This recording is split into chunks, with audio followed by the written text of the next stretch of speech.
Hi, folks. Welcome to Crisco's Corner. Welcome back. And those of you that are new, welcome.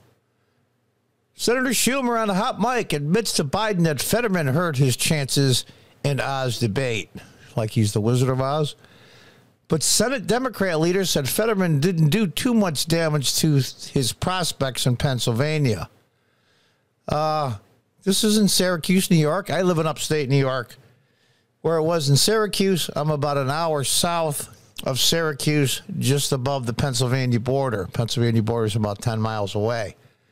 And you're going to see a little hot mic video here. Let's check it out.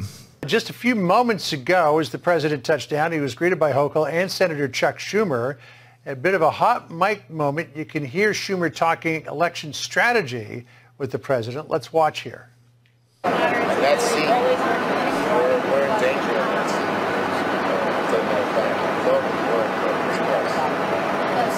Well, it looks like the debate didn't hurt us as much in Pennsylvania as it did, so that's good.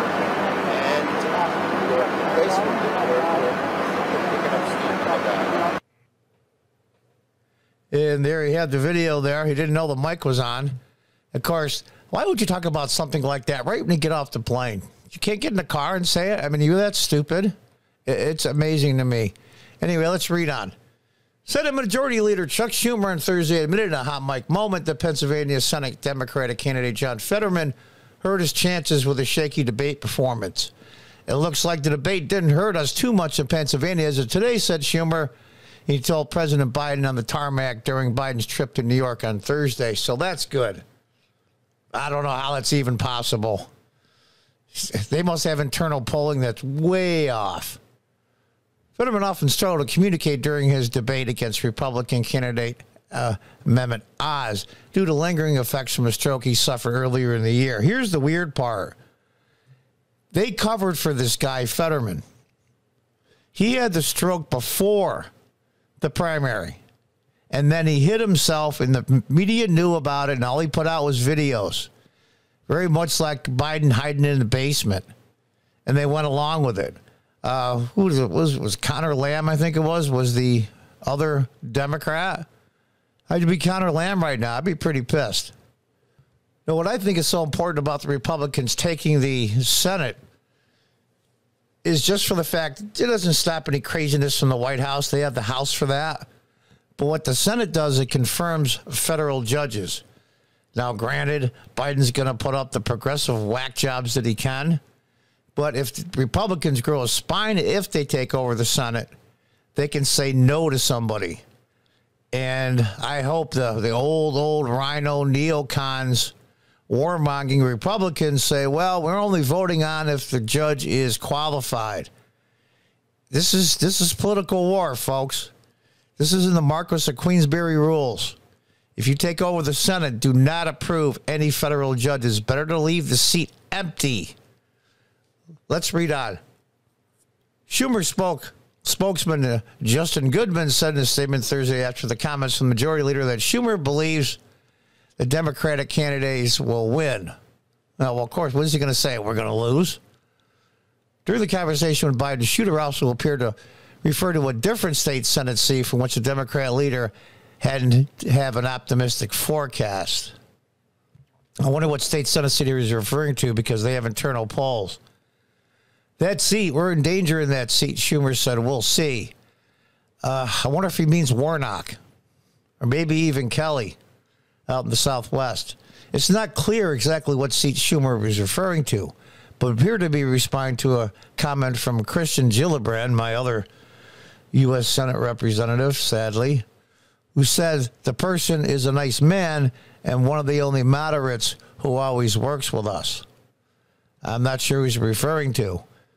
Schumer also closed in on Senate races in Georgia and Nevada. I think we're picking up steam in Nevada, he said. The state where we're going down through is Georgia. It's hard to believe they will go for Herschel Walker, Schumer added. He also mentioned that turnout in Georgia for early voting was huge. To be President Trump, huge. Huge. It's huge. The biggest ever. Huge. And I'm a big Trump fan, so I get to make fun of him. The Senate is currently split 50-50 with Democrats in the majority, which would allow them to stymie much of Biden's agenda for the rest of his term. Well, hopefully the House can do that. And then they have a committee that meets if the Senate passes and the House doesn't, or they fix the bill. It'd be a lot cleaner just to say no in both houses, frankly. Now, did I drive up to Syracuse to see the president? No. If that was Trump, I would have, when he was president, or even now. But sadly, no. Why is Biden going to New York? To help out Hochul, who my understanding is now, as the race tightens to the finish line, the polls are getting closer and closer for Lee Zeldin, who I voted for in the primary and also will vote for in the general election. Hochul never been elected to a statewide office. She used to be a Congress member, from what I understand, if I remember right.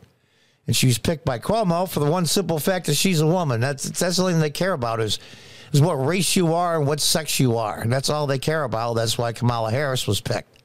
But I digress. In a state like New York that's so deep blue, Hochul should be 10, 12 points ahead easily.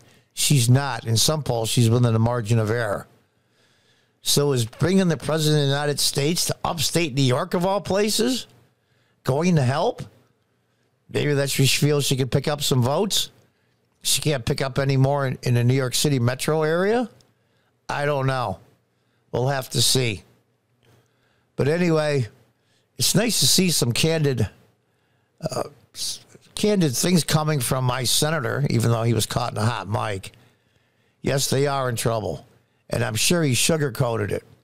But why they would talk about it on a tarmac right after he got off the plane is beyond me. But anyway, folks, there it is. They're running scared, and they ought to be. But here's the part that scares me even more. As much with the Democrats and the progressive support, with the CRT in schools and the drag queen shows and the LGBT issues in small elementary school and junior high kids, middle school, and just graphic sexual content in books and in curriculum, I can't figure out why the Democrats are 10, 20 points behind. It's that cult. It's the 80 to 85% of Democrats that are part of these city urban liberal types, a.k.a. cult. And that scares me more than anything, because no matter who wins or who loses, those cult members aren't going away. We'll have to see. Until the next time, goodbye and good luck.